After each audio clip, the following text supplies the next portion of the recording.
The Three Little Aliens and the Big Bad Robot.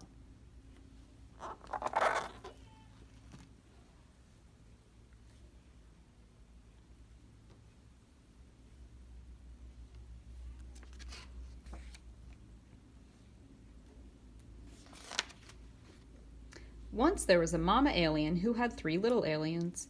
They were called Bork, Gork, and Nicholas. Bork, Gork, and Nicholas grew up in an old-fashioned house in a snug, cozy crater on a tiny little planet.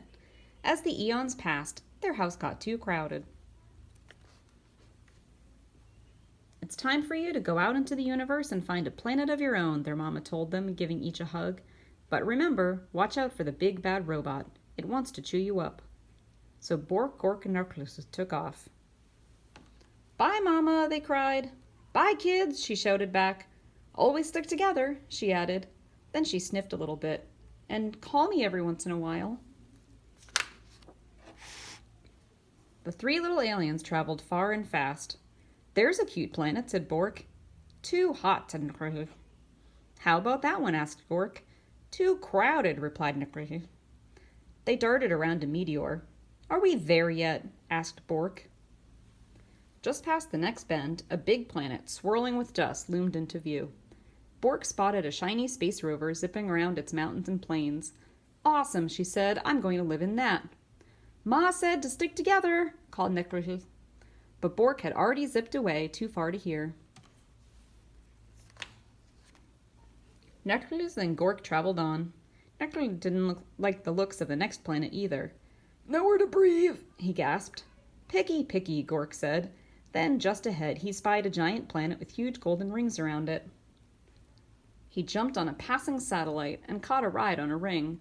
Whee! He squealed. This is what I call home. We can't live on a ring that goes around in circles, yelled Nicholas. We'll get dizzy. But Gork wasn't paying any attention. Now Nicholas was all alone.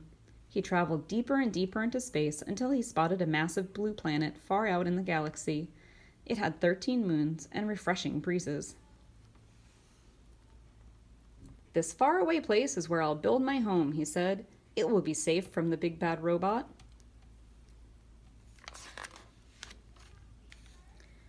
Nicholas found everything he needed to make sturdy walls. He gathered stardust to keep his home bright and found solar panels to keep it warm. Then he grabbed a tall, shiny telescope. This'll do for a chimney, he said, though no one heard him. Rock by rock and row by row, Nicholas built the perfect house. When he was finished, he sat down and locked the door. His house was not very zippy or cool, but it was very safe, and there was room enough for all three little aliens. I hope they come to visit soon, said Nicholas. Then, one galactic dawn, there was a rumbling in the universe. Creep, boink, beep, beedly bork, eep. It was the big, bad robot. Bork was so busy on her swirly red planet that she couldn't hear the robot's call. She didn't feel its giant footsteps as it leapt from star to star, and she didn't see the robot until it was right in front of her rover. Little alien, bleeped the robot. Pull over, pull over. Not by the wheels of my trusty space rover, cried Bork bravely. Then I'll crack and smack and whack your house down, meeped the robot. And just like that, the robot cracked and smacked and whacked Bork's shiny rover into 100 pieces. Creep, boink, meep, beedly deep, ork, eep, eep. As fast as the speed of sound, Bork jetted away, the robot close behind her. Just as the robot was about to eat her up, she spotted Gork's satellite house.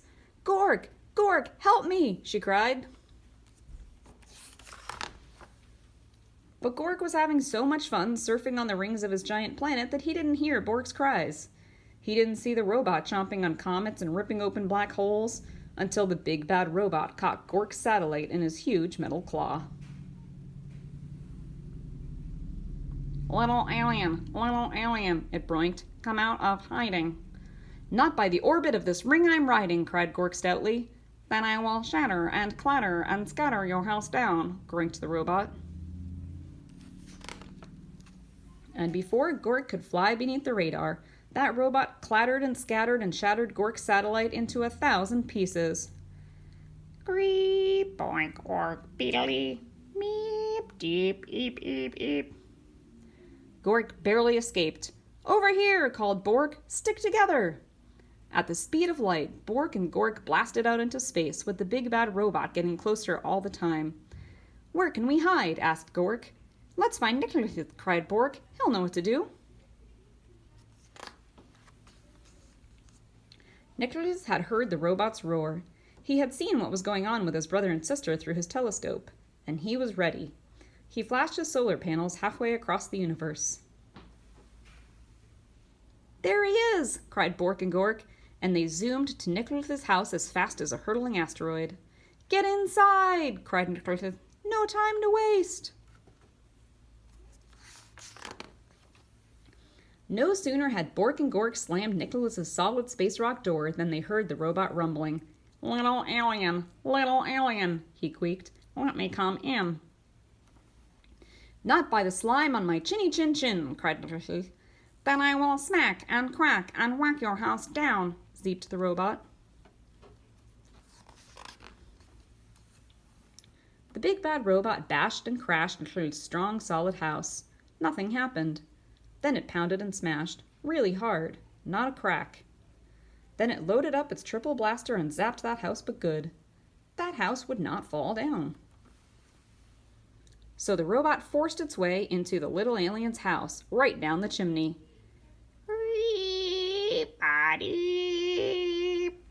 The aliens covered their ears and waited for the robot to chomp them up.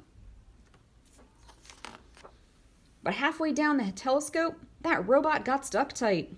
It strained and it struggled. It moaned and it groaned. Nicholas's house shook and shuddered, but did it fall down? It did not. The robot gave one more mighty cry and burst into 1,000,000 pieces. Cool, said Bork. Awesome, said Gork. Just as I planned, said Nicholas. There's just one thing missing, said Bork. Phone home, said Gork. So Nicholas did. Ma, he said, we have the coziest house in the galaxy. Won't you come over and tuck us in? And she did.